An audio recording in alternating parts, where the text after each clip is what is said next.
Guys, so week 2 of the NHL All-Star event in Hockey Ultimate Team is underway. We've got our 5 new MSPs that we are going to break down like we always do, as well as some of the new sets and things that you need to be updated on for week 2 of the All-Star event. If you guys enjoyed the video, make sure you subscribe to the channel, and if you want an in-depth look at all of the cards and everything going on, make sure you check out my website, Hut Hub. It is down below.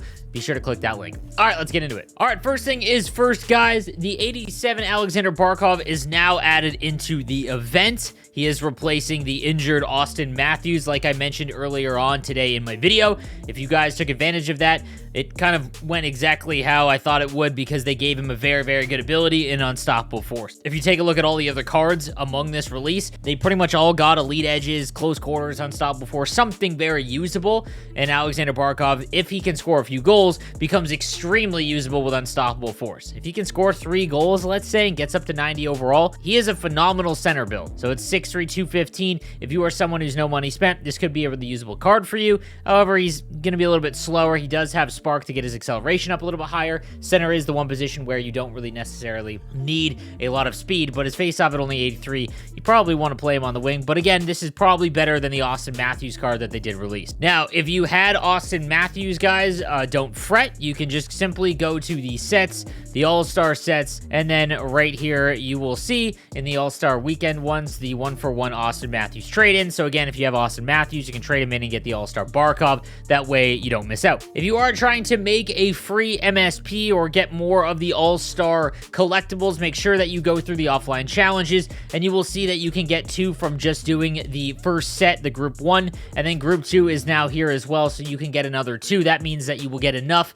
to make whatever Master Set player you wanted for free, and then you can add them to your lineup, and you will work towards those objectives. Again, remember that the more players you have in your lineup that are All-Star cards, they will count towards games played. So if you have 5 All-Star cards in your lineup, for every 1 game you play of Hut Champs, Rivals, or Squad Battles, you will get 5 games completed of the All-Star objective. And again, that's huge, obviously, to try and complete as many as you can in a timely manner. All right, let's take a look at the new Master Set players for week 2 of the All-Star event. We'll start first with our goaltender, the 92 Martin Brodeur. Love the card art. It's got Distributor and Workhorse as well as Buzzing and Fly the Zone, which is a phenomenal synergy combo if you were trying to activate synergies, which is important among goaltenders. He's 6'2", which is fine. It's not phenomenal by any stretch, but smaller goaltenders have been a little bit more viable over the last few years. Gold Contortionist could be interesting. Again, I've stated this a million times that it does not matter. Goaltenders have broken just animations in game, so whatever abilities that you have on him are not going to counteract that. He does have 48 aggression, which I think in prior years 48 aggression was better, but because the far side snipe goes in so much, I think very, very low aggression might not be the most advantageous thing. I low-key think that if you go up and make the 84 and then work all the way up to his 91, you'll see his aggression stays at 71. I actually think that might be a little bit more viable. I would try it out if you are going to go this route and you really want Martin Brodeur.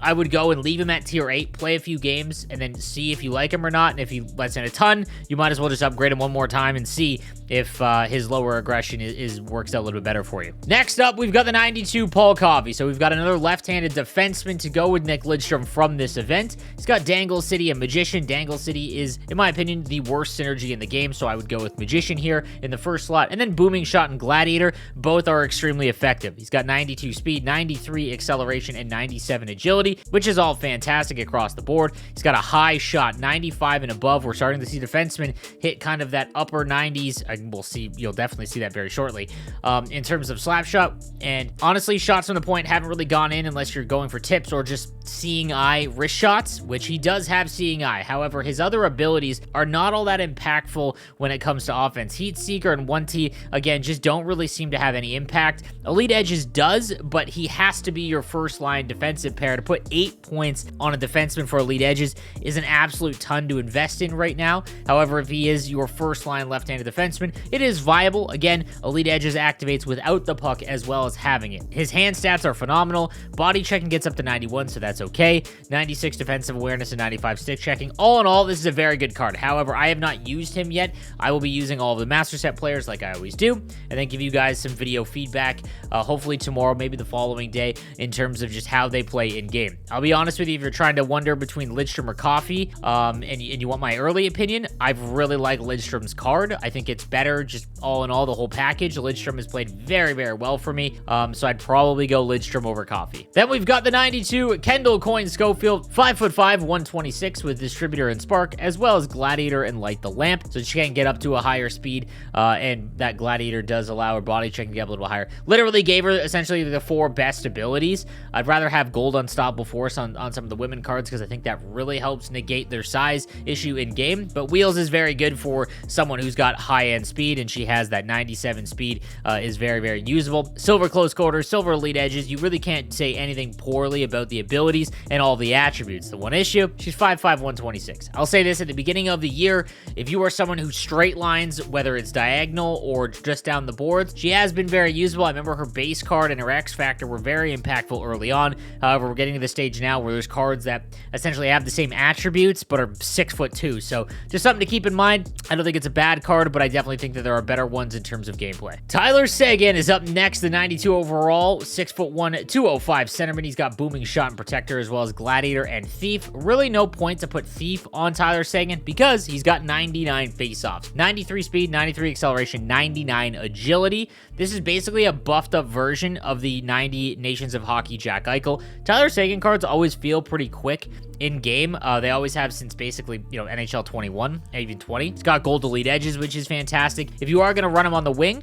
I think you have Gold Elite Edges on. That'll really take advantage of it. But you can play him at center, obviously, with that 99 face-off rating. He gets his body checking up to 94. There's really no complaints here. This is a phenomenal right-handed card. I would much rather have Tyler Seguin over Wayne Simmonds. I can already tell you that. Wayne Simmonds just got knocked off the puck so easily because he was 20 pounds lighter. And I think that Tyler Seguin is probably going to be a better bang for your buck, especially because he can play center and wing. Something to take note on Seguin, you'll notice something much like Martin Brodeur. When you go from tier 8 to tier 9, his face-off rating goes from 88 to 99. Same with his agility, 94 up to 99, and then everything else is basically +1. The reason for that, from my understanding, EA did kind of give the details behind that. It's to highlight the attributes that got way jacked up on the cards. That's really the only reason for it. So if you are going to build him, there's no downfall, or there's no reason not to go all the way to 92 because he does get that face-off rating. You could cheap out if he's going to be a winger and just keep him at 91, however, because you don't need the face-off rating, so just keep that in mind. And then we've got the 92 Shea Weber, and honestly, this is the best non-fantasy defenseman in my opinion, right now in the game. He's got Spark as well as Wingman, meaning he can get to 92 acceleration, 92 speed. Gold Thunderclap is meh. Like, I don't think that's worth activating at all. Unstoppable Force, same situation. I think Unstoppable Force on a defenseman is only really viable if you just go for tips like myself, because you can hold on to it at the point, or you are someone that has it on like Makar and you just straight line down through the zone and you're not going to lose the puck. Shutdown and Truculence, however, make this card extremely viable and makes him one of the most powerful defensemen in the game. You combine that with the fact he's 6'4", 230, 99 body checking, 95 defensive awareness, and 99 slap shot accuracy and power. I've had some people while I was streaming tell me he's actually viable and scoring D to D one-timers. You heard that right. Actual, real D to D one-timers in NHL 23. So, of all of them, quickly, if you guys want to know right now who you should make, this is the one to make. Even if you have Seabrook, I would still make Shea Weber. The only situation, and I would choose someone else, is if you had Team of the Year Makar and Shea Weber, because one of them is going to be bumped down to the third pairing. At that point, I would probably go someone else, like Tyler Seguin, for example. All right, guys, so that is going to do it for the Week 2 Master Set release. I will have a video ranking them and showing you gameplay of all of them in action. Thank you guys again for watching, and I'll see you next time. Have a good one.